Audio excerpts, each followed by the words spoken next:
Hello everyone, I am Priyanka Gaur. Welcome back to my channel learning with pace. तो हम लोग MCQs की series को आगे बढ़ाते हुए चलते हैं। 86th क्वेश्चन है, the first translator of Virgil into English was. आपको यहाँ पर बताना है उस फर्स्ट ट्रांसलेटर का नाम जिन्होंने वर्जिल के वर्क को इंग्लिश में ट्रांसलेट किया, क्योंकि वर्जिल एक रोमन पोइट थे और इनके सभी वर्क लैटिन में थे। तो इसीलिए आपको बताना कि वो फर्स्ट ट्रांसलेटर कौन थे जिन्होंने वर्जिल के लैटिन वर्क को इंग्लिश में ट्रांसलेट किया। ऑप्शन देखते हैं, चौसर, लिजेट, गैविन डुगलस और John Gower. So the answer will be option number C, Gavin Douglas. Gavin Douglas एक स्कॉटिश पोइट थे and he was the first British translator of the Aeneid in 1513। Aeneid को इन्होंने translate किया था। एनीड किसका work था? Virgil का last work था एनीड, and it was in Latin. तो इसको ट्रांसलेट किया इंग्लिश में गैविन डुगलस ने। एंड गैविन डुगलस ने एनीड का टाइटल क्या दिया? ENEADOS। It might be pronounced as Eneados, otherwise मुझे नहीं पता इसकी करेक्ट प्रोनाउंसिएशन क्या है। ओके, तो जो एक्चुअल टाइटल था ना वर्जिल का, जो वर्जिल ने वर्क लिखा था उसका एक्चुअल टाइटल था AENEID, एनीड। ओके, इसको ट्रांसलेट किया इंग्लिश में और गैविन डुगलस ने इसका टाइटल दिया एनीडोस, राइट। अब नेक्स्ट क्वेश्चन देख लेते हैं। In which year was Thomas More's Utopia published. आपको बताना है कि थॉमस मूर का जो ये वर्क है यूटोपिया, ये कब पब्लिश हुआ था। ऑप्शन देखते हैं, 1416, 1441, 1476 और 1516। आंसर होगा इसमें correct option number D, 1516। Utopia originally Latin में लिखी गई थी और इसे पब्लिश किया गया था 1516 में, लेकिन जब यूटोपिया को इंग्लिश में ट्रांसलेट किया गया तो इसे पब्लिश किया गया फिर 1551 में। ठीक है, लैटिन में इसे पब्लिश किया गया 1516 में एंड इंग्लिश में इसे पब्लिश किया गया 1551 में। यूटोपिया का मतलब क्या होता है? एक फिक्शनल टाउन जो कि थॉमस मूर ने क्रिएट किया था, and it means no place और नो वेयर। और इस बुक को दो पार्ट में लिखा गया था। फर्स्ट है dialogue of the council and the second one is discourse on Utopia. और इसमें जो मेन कैरेक्टर्स आपको याद रखने हैं, एक तो थॉमस मूर हिमसेल्फ, एक तो यही हो गई, and the second one is Peter Giles and the third one is Raphael Hythloday. और राफेल हाइथलोडे का जो नाम है वो क्या ट्रांसलेट करता है, ये बहुत इंपॉर्टेंट है, ये क्वेश्चन पूछा जाता है। Raphael Hythloday's name translate as expert of nonsense, और कई बार एक्सपर्ट ऑफ नॉनसेंस की जगह पर एमसीक्यूज में आपको ये भी देखने को मिल सकता है डिस्पेंसर ऑफ नॉनसेंस। तो दोनों ही आप याद रखना, ठीक है, एक्सपर्ट ऑफ नॉनसेंस और डिस्पेंसर ऑफ नॉनसेंस।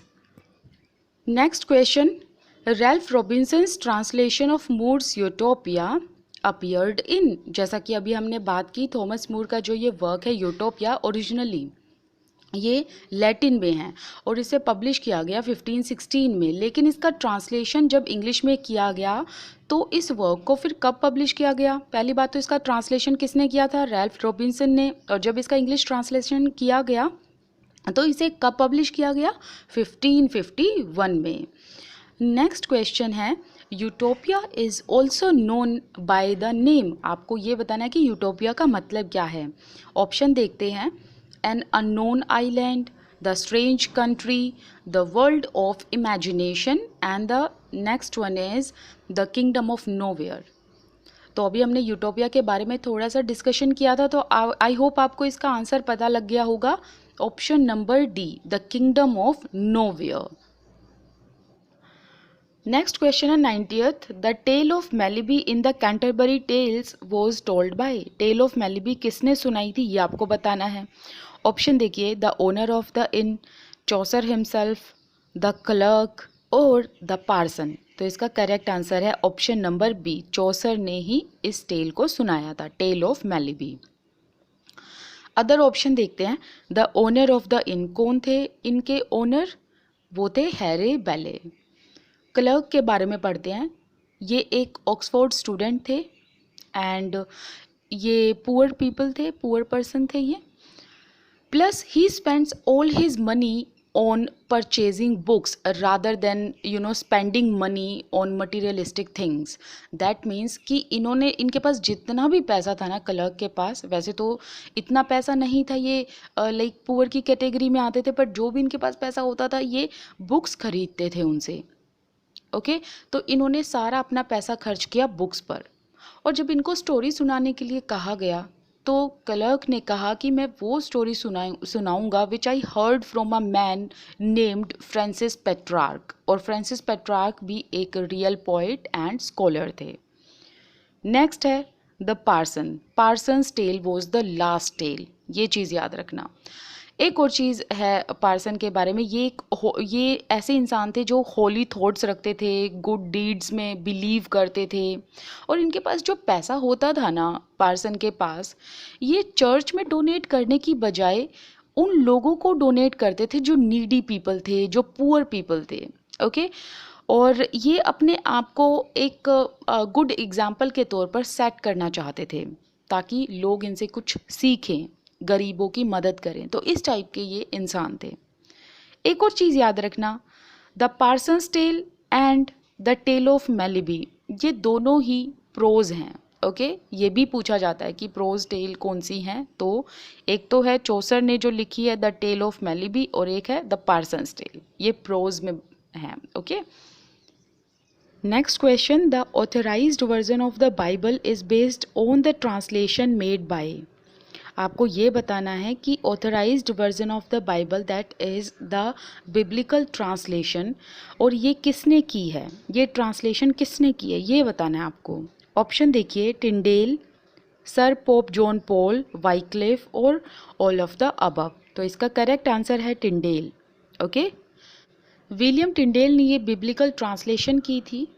एंड ये जो टिंडेल की बाइबल है that was being the first English translation to work directly from Hebrew and Greek text, क्योंकि जो बाइबल थी ना वो हिब्रू एंड ग्रीक टेक्स्ट में थी एंड टिंडेल इसको इंग्लिश ट्रांसलेशन करना चाहते थे ताकि जो कॉमन पीपल है वो इसको ईजीली रीड कर पाएँ। ओके उस टाइम पर बिब्लिकल ट्रांसलेशन करना बहुत ज़्यादा डिफ़िकल्ट टास्क था। विलियम टिंडेल की किसी ने हेल्प नहीं की थी इस चीज़ के लिए।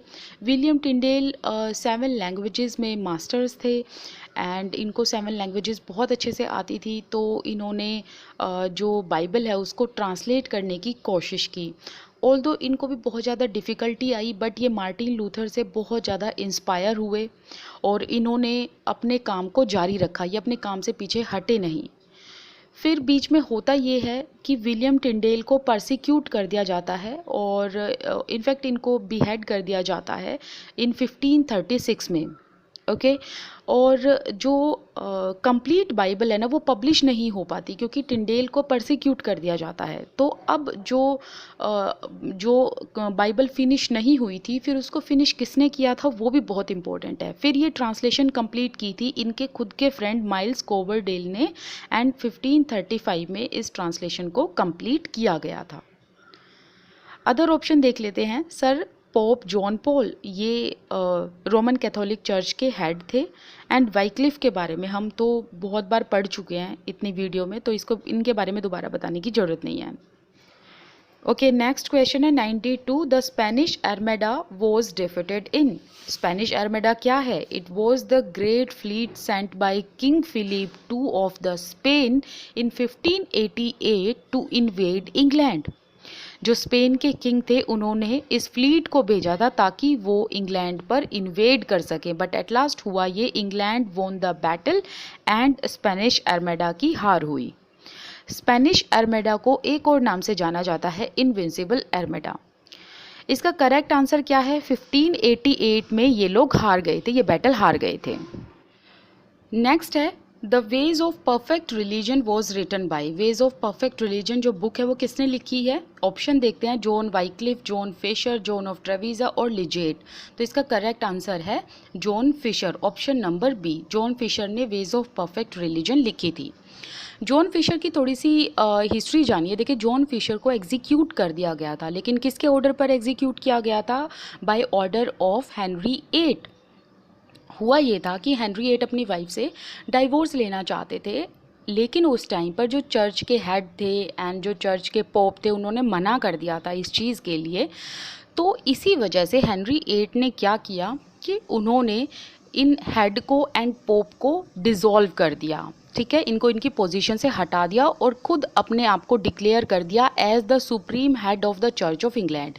तो इस बात पर जॉन फिशर ने अपनी नाराज़गी जताई एंड जॉन फिशर ने कहा कि ये हेनरी VIII को supreme head of the Church of England के तौर पर एक्सेप्ट नहीं करते हैं। तो इसी वजह से जॉन फिशर को एग्जीक्यूट कर दिया था एंड हेनरी VIII ने इस चीज़ के लिए ऑर्डर दिया था। जॉन वाइक्लिफ, जिन्हें मॉर्निंग स्टार ऑफ रेफर्मेशन कहा जाता है, इन्होंने बाइबल का ट्रांसलेशन किया था मिडिल इंग्लिश में। एंड नेक्स्ट है जॉन ऑफ ट्रेविज़ा। जॉन ऑफ ट्रेविज़ा ने ज़्यादातर लैटिन टेक्स्ट को इंग्लिश में ट्रांसलेट किया है, लेकिन जो सबसे मेन आपको याद रखना वो ये है कि इन्होंने हिडजन के जो वर्क था पॉलीक्रॉनिकोन, वो लैटिन में था, उसे इंग्लिश में ट्रांसलेट किया। हिडजन जो कि एक ऑथर थे, HIDGEN, इनके वर्क पॉलीक्रॉनिकोन को इन्होंने ट्रांसलेट किया था इंग्लिश में। नेक्स्ट है लिजेट। लिजेट एक इंग्लिश चौसेरियन रहे हैं। इनके वर्क हैं जैसे कि द स्टोरी ऑफ थीब्स, जिसे ये कहा जाता है कि story of Thebes is supposed addition to Canterbury Tales. Canterbury Tales का ये सपोज्ड एडिशन बना जाता है। एंड इनके अदर वर्क है London Lickpenny, the Troy books, fall of princes. Okay, next question है 94। Luther's Wittenberg, these were published in. Luther's Wittenberg ये कब पब्लिश हुई थी? इसे पब्लिश किया गया था 1517 में एंड विटनबर्ग को the town of Martin Luther भी कहा जाता है। नेक्स्ट है 95। Earl of Surrey was executed in. Earl of Surrey जो कौन थे? वो हेनरी हावर्ड। इनको एग्जीक्यूट किया गया था, लेकिन कब एग्जीक्यूट किया गया था ये आपको बताना है। 1547 में इन्हें एग्जीक्यूट किया गया था। Earl of Surrey Henry Howard was executed by King Henry VIII. King Henry VIII ने बहुत सारे लोगों को ऐसे एग्जीक्यूट कराया था, but Earl of Surrey Henry Howard was the last known execution. Henry Howard white के डिसाइपल रहे हैं और ये इंग्लिश रेनेसा पोइट्री के फाउंडर्स में से एक थे।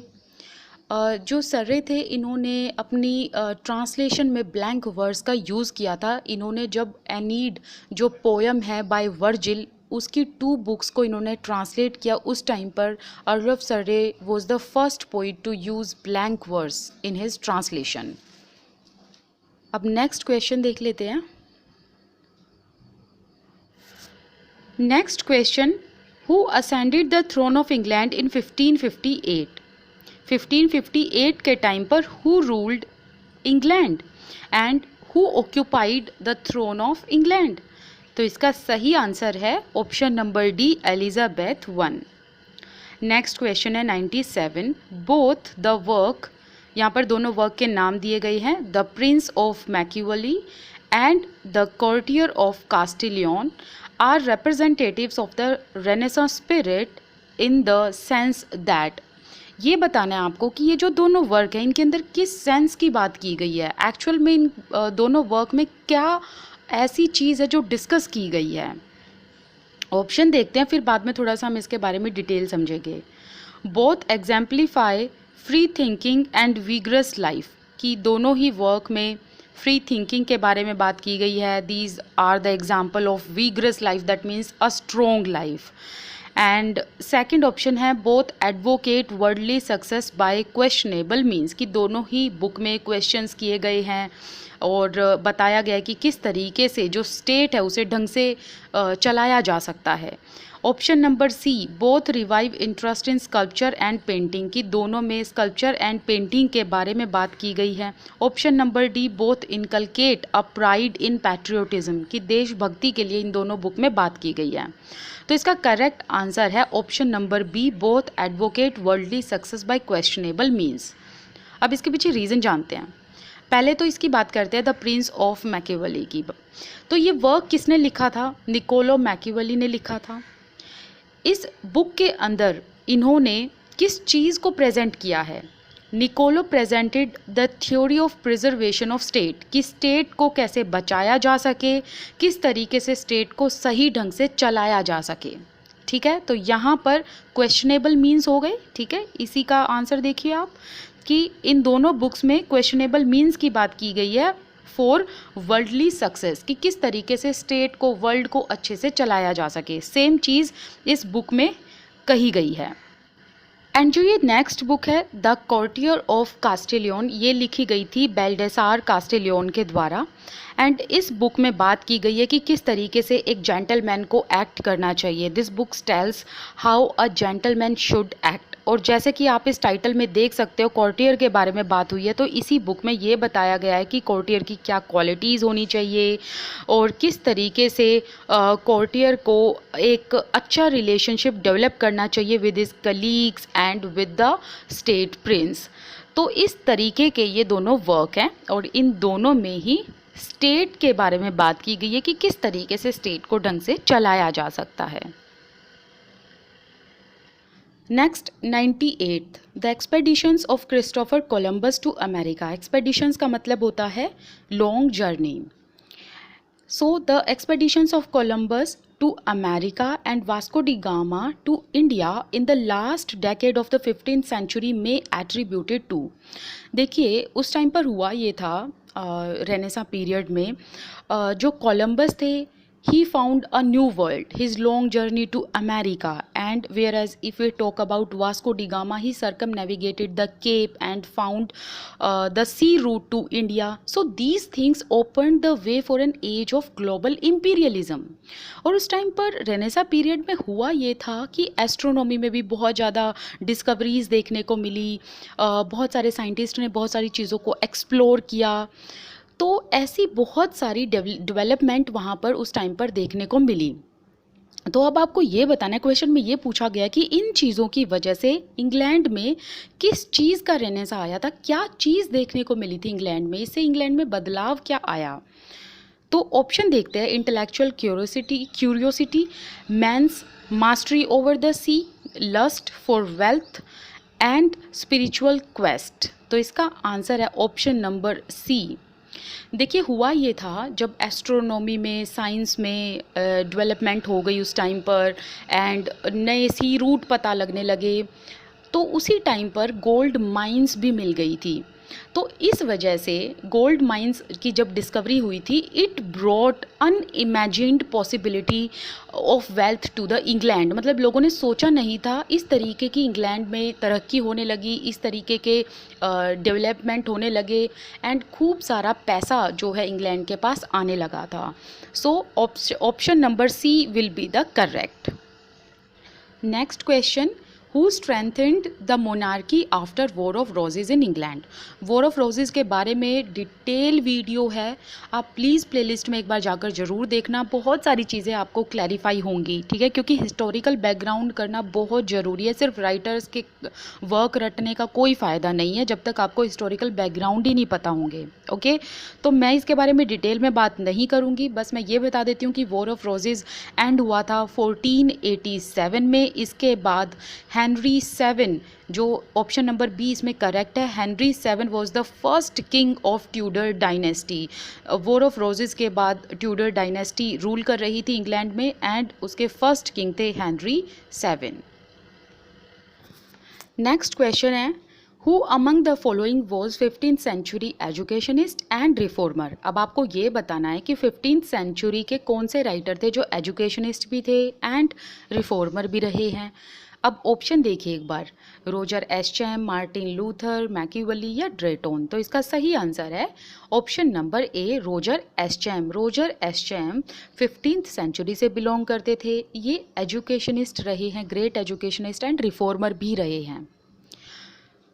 रोजर एस्चैम का फर्स्ट वर्क जो इन्होंने पब्लिश किया था वो 1545 में पब्लिश किया था और उस वर्क का नाम था टॉक्सोफिलस। टॉक्सोफिलस का इन्होंने एक और सबटाइटल दिया, स्कूल फॉर शूटिंग।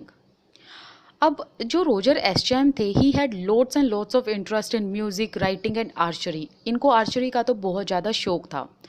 तो इन्होंने इस वर्क को, जो टोक्सोफिलस या फिर जिसका सब टाइटल है स्कूल फॉर शूटिंग, इस वर्क को आर्चरी के लिए डिवोट किया। ओके और फिर बाद में ही dedicated this work to Henry eight. फिर 1545 में जब इन्होंने अपना फर्स्ट वर्क पब्लिश किया, उसके बाद 1548 में रोजर एस्चैम लेडी एलिजाबेथ के ट्यूटर बन जाते हैं। इनको ये पोजीशन दे दी जाती है। अब इसके बाद इनके जो अदर वर्क है उनकी बात कर लीजिए। टोक्सोफिलस की हमने बात कर ली, जिसे पब्लिश किया गया 1545 में। इनका एक और वर्क था बहुत जो इम्पोर्टेंट था, स्कूल मास्टर। और जो ये वर्क है ये पोस्टमसली पब्लिश है। जब ये अलाइव थे तब ये वर्क कभी पब्लिश नहीं हुआ। इनकी डेथ के बाद ये वर्क पब्लिश हुआ इन 1570। स्कूल मास्टर को 1570 में पब्लिश कराया गया। फिर इनका एक और वर्क, रिपोर्ट ऑफ जर्मनी। तो ये इनके 3 जो है इम्पोर्टेंट वर्क हैं जो आपको याद रखने हैं। नेक्स्ट क्वेश्चन है, why did Henry 8 quarrel with the Pope? इन दोनों के बीच में आर्ग्यूमेंट हुई थी। किनके बीच में? हेनरी 8 एंड पोप के बीच में। तो अब आपको यहाँ पर ये बताना है कि रीज़न क्या था इनके बीच में आर्ग्यूमेंट का या लड़ाई झगड़े का। ऑप्शन नंबर ए है because of the pops corrupt and high handed practices. तो ऑप्शन नंबर ए का कहना है कि पोप जो थे वो करप्ट इंसान थे, प्लस वो चर्च का पैसा मिसयूज़ करते थे। तो क्या इस वजह से इन दोनों के बीच में आर्ग्यूमेंट हुई थी? या फिर because the pope spied for other empires, या फिर जो पोप थे वो स्पाई करते थे, मतलब वो जासूसी का काम करते थे अदर एम्पायर के लिए। एंड सी ऑप्शन कहता है because of the pope did not grant him divorce from queen Catherine. Queen Catherine Henry 8 की वाइफ थी, बट हेनरी 8 इन्हें डिवोर्स देना चाहते थे, लेकिन इस डिवोर्स को पोप ने ग्रांट नहीं किया। तो क्या इस वजह से इनके बीच में लड़ाई हुई थी? या फिर option number D, because of the general anti clerical sentiment. क्योंकि जो क्लैरिकल लेवल पर होता है उस टाइम पर जो क्लर्जी थे उनके पास पावर थी। तो क्या हेनरी 8 को ये चीज़ सही नहीं लगी? He was anti clerical. तो क्या इस वजह से इनके बीच में लड़ाई हुई थी? तो इसका सही ऑप्शन है ऑप्शन नंबर सी। सही आंसर है इसका option number C, because the pope did not grant him divorce from queen Catherine. देखिए हुआ ये था कि हेनरी 8 जो थे ये अपनी वाइफ क्वीन कैथरीन को डिवोर्स देना चाहते थे। And Henry 8 is best known for his 6 marriages. तो जब हेनरी 8 अपनी वाइफ को क्वीन कैथरीन को डिवोर्स देना चाहते थे, ही बिकेम इनफैचुएटेड विद एने बोलीन। और उस टाइम पर ये डिवोर्स से पोप ने डिसएग्री कर दिया और इस वजह से हेनरी 8 को बहुत गुस्सा आया। And Henry 8 appointed himself the supreme head of the Church of England. And on the other hand Henry ने क्या कर दिया? हेनरी 8 ने कॉन्वेंट्स, मोनेस्ट्रीज एंड पोप वगैरह को डिसॉल्व कर दिया एंड खुद चर्च ऑफ इंग्लैंड के सुप्रीम हेड बन गए। आज के लिए इतना बहुत है। जो अदर क्वेश्चंस रह गए हैं वो हम नेक्स्ट आने वाली वीडियोस में करते जाएंगे कंटिन्यूसली। ओके, आप मुझे इंस्टाग्राम अकाउंट पर फॉलो कर सकते हो। वहाँ पर आप अपने क्वेरीज या डाउट्स पूछ सकते हैं। आप मेरे साथ टेलीग्राम ग्रुप पर जुड़ सकते हैं। दोनों के लिंक आपको डिस्क्रिप्शन बॉक्स में मिल जाएंगे। ओके, इस वीडियो को प्लीज़ लाइक एंड शेयर ज़रूर कर देना। एंड अगर आप मेरे चैनल पर नए आए हैं तो प्लीज़ सब्सक्राइब बटन को दबाए बिना बिल्कुल मत जाना। Thank you so much. This side Priyanka Gaur. I wish you all the best. Keep learning. Thank you.